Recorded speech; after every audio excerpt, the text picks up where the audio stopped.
સંતાનમાં કંઈ હતું નહીં. તે નાનકડા ઘરમાં રહેતી હતી.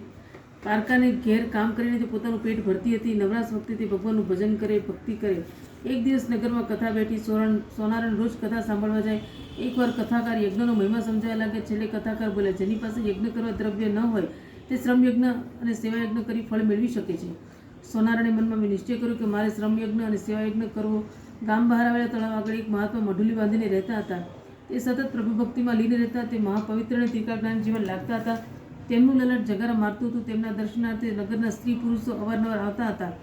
સોનારણ પણ તેમના દર્શન કરવા જતી હતી. સોનારણ મનમાં થયું કે શ્રમ યજ્ઞ કરવા માટે મહાત્માની મઢુલી અને સેવા યજ્ઞ કરવા માટે મહાત્માની સેવા વધુ અનુકૂળ છે.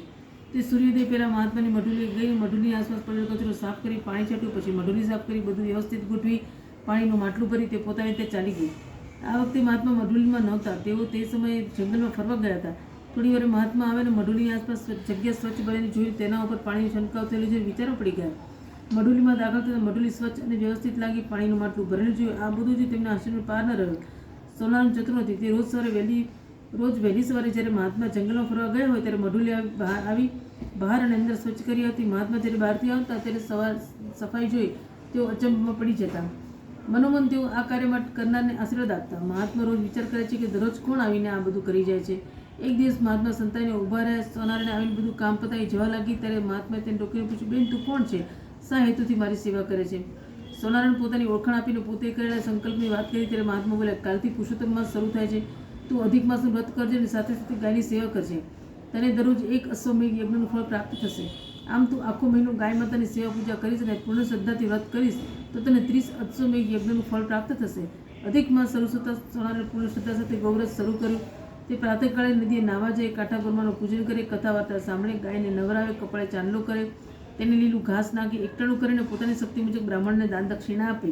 આમ પુરુષોત્તમ માસ પૂરો થયો. તેને વ્રતનું ઉજવણું કર્યું. પછી વિચાર કરવા લાગી કે મને 30 અશ્વમેઘનું ફળ મળ્યું હશે, પણ એની ખાતરી શું? કુદરતનું કરવું ને એ નગરનો રાજાનો કુંવર ગરમીના રોગથી પીડાતો હતો. આમ તો તે તંદુરસ્ત અને રૂપાળો હતો, પરંતુ આખા શરીરમાં દાહ ઉઠી બળતરા થાય તેનાથી તેને ઘડીભર ચેન પડે નહીં. રાજાએ મોટા મોટા વૈદ્યોને તેડાવ્યા, જાણીતા હકીમોને બોલાવ્યા, જોગી જતીને આમંત્ર્યા, ભૂવા ભરાડીને બોલાવી દોરા ધાગા કરાવ્યા, પીર ફકીરને બોલાવી તાવીજ કરાયા, ઘણા અખતરા કર્યા, પણ કુંવરના શરીરનો દાહ ઘટતો નથી. બળતરા સતત ચાલુ જ હતી. એવામાં કોઈ સિદ્ધ પુરુષ રાજાના મહેલે આવ્યા.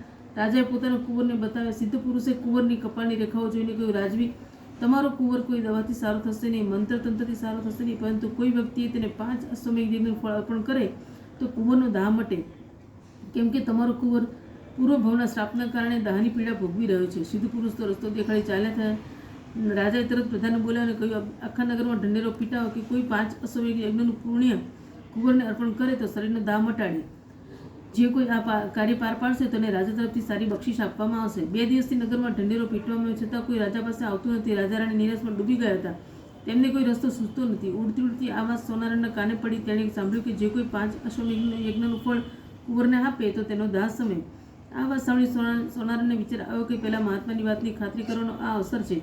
સોનારણ રાજાના મહેલે ગઈને રાજાને નમન કરી કહેવા લાગી, મહારાજ, આપ કહેતા હોય તો કુંવરને 5 અશ્વમેઘ યજ્ઞનું ફળ હું આપું. રાજા તો સોનારણની વાત સાંભળી તેની સામે તાકી રહ્યો. સોનારણના દેખાવ પરથી સાવ સામાન્ય અને ગરીબ લાગતી હતી. રાજાને નવાઈ પામ્યો, કારણ કે અશ્વમેઘ યજ્ઞ કરવું એ કંઈ જેવા તેવાનું કામ નથી. વિશ્વાસ ન આવ્યો તો એ આટલા ઉપર કર્યા, એક વધારે એમ વિચારી રાજાએ હા પાડી. એટલે સોનારે એક કળશીઓ ભરી પાણી મંગાવ્યું. તેમાંથી અંજલિ ભરીને 4 દિશામાં છાંટ્યું. પછી તે પાણીની અંજલિ ભરી પુરુષોત્તમ ભગવાનનું ધ્યાન ધર્યું. હે પુરુષોત્તમ ભગવાન, તમારા વ્રતના પ્રતાપે સેવાનું ફળ મને 30 અશ્વમેઘ યજ્ઞ જેટલું મળ્યું હોય તો હું મારું 5 અશ્વમેઘ યજ્ઞનું ફળ આ કુંવરને આપું છું. તો આ કુંવરનું દાહ સમાવો અને તેના શરીરને શીતળતા આપો. આટલી પ્રાર્થના કરી સોનારણે પાણી કુંવરના મુખમાં રેડ્યું. એ જ ક્ષણે કુંવરને બળતરા ઘટતી જતી લાગી. થોડી વારમાં તેના શરીરનો દાહ સમી ગયો. કુંવરને શરીરનો દાહ સમતા તે એકદમ આનંદ કુંવરને ઊભો થઈ સોનારના પગમાં પડી ગયો. તેની આંખમાં હર્ષના આંસુ આવી ગયા. રાજા આ જોઈ અચંબો પામી ગયો. હજુ કુંવર રડતો, તડફડતો હતો, કણસતો હતો. તે અત્યારે આનંદમાં અને ખુશીમાં હતો. રાજા પણ સોનારણના પગે પડ્યા. પછી રાણી પણ તેની પગમાં પડીને બોલી, હે બેન, તમારી ભક્તિ અને શ્રદ્ધાના બળે મારો કુંવરનો જીવ ઉગાર્યો છે. તમે તમારા વ્રતનું ફળ અર્પણ કર્યું તે માટે અમે તમારો ઉપકાર જિંદગીભર નહીં ભૂલીએ. હવે તમને જે ઈચ્છા હોય તે માગો.